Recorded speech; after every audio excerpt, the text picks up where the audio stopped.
प्रधानमंत्री कृषि सिंचाई योजना कब लागू की गई थी, प्रारंभ की गई थी? तो आपका 2015 में प्रारंभ की गई थी। ठीक है, 2015 के अंतर्गत। केसर में सर्वाधिक उत्पादन किस राज्य में है? तो ये आपका जम्मू कश्मीर केसर उत्पादन में प्रथम स्थान पर है। भारत में प्रथम कृषि विश्वविद्यालय की स्थापना कहाँ हुई? तो पंतनगर में हुई।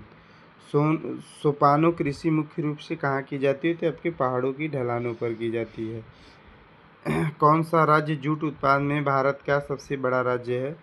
तो ये आपका पश्चिम बंगाल राज्य है। मूंगफली के उत्पादन में भारत का कौन सा राज्य अग्रणी है? तो ये आपका गुजरात राज्य अग्रणी है।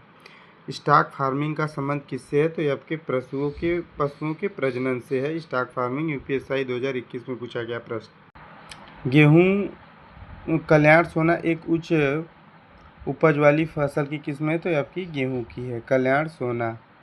यूपीएससी 2016 में पूछा गया था। राष्ट्रीय बागवानी बोर्ड एनएचबी का मुख्यालय कहाँ है? तो ये गुरुग्राम में है एनएचबी का मुख्यालय। विश्व में हरित क्रांति का जनक माने जाते हैं तो नॉर्मन बोरलॉग। ठीक है, नॉर्मन बोरलॉग को विश्व में हरित क्रांति का जनक।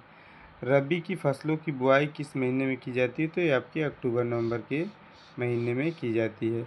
इनमें से कौन सा एक बागवानी फसल नहीं है? तो गेहूँ आपका बागवानी फसल नहीं है। मसालों का बागवान किसे कहा जाता है? तो आपके केरल को कहा जाता है मसालों का बागवान। भारतीय दलहन अनुसंधान कहाँ स्थित है? तो आपके कानपुर में स्थित है। वित्तीय वर्ष 2024-25 में केंद्रीय बजट के अनुसार नेचुरल फार्मिंग या प्राथमिक खेती का बढ़ावा देने के लिए कितने किसानों को सहायता प्रदान की जाएगी? तो आपका 1 करोड़ किसानों को यह सहायता प्रदान की जाएगी। प्रधानमंत्री किसान सम्मान निधि योजना के तहत कितनी राशि दी जाती है वार्षिक? तो आपके 6,000 रुपये दी जाती है पीएम किसान योजना। हाल ही में चर्चा में एग्रोस्टैक किससे संबंधित है? किसानों की डिजिटल डेटाबेस से।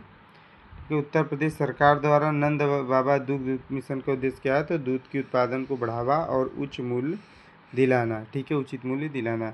संयुक्त राष्ट्र द्वारा घोषित अंतर्राष्ट्रीय बाजरा कौन सा था? तो ये 2023 के अंतर्गत आता है संयुक्त राष्ट्र। भारत का पहला पूर्ण जैविक राज्य कौन सा है? तो ये आपका सिक्किम है, पूर्ण जैविक राज्य।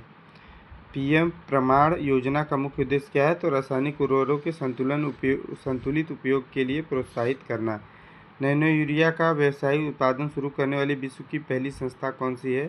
तो ये आपका इफ्को है, पहली संस्था। डिजिटल कृषि मिशन के तहत इनाम इलेक्ट्रिक नेशनल एग्रीकल्चर और दूसरा आपका भारत में नमो सेतरी सम्मान महाराष्ट्र मध्य प्रदेश में रफ्तार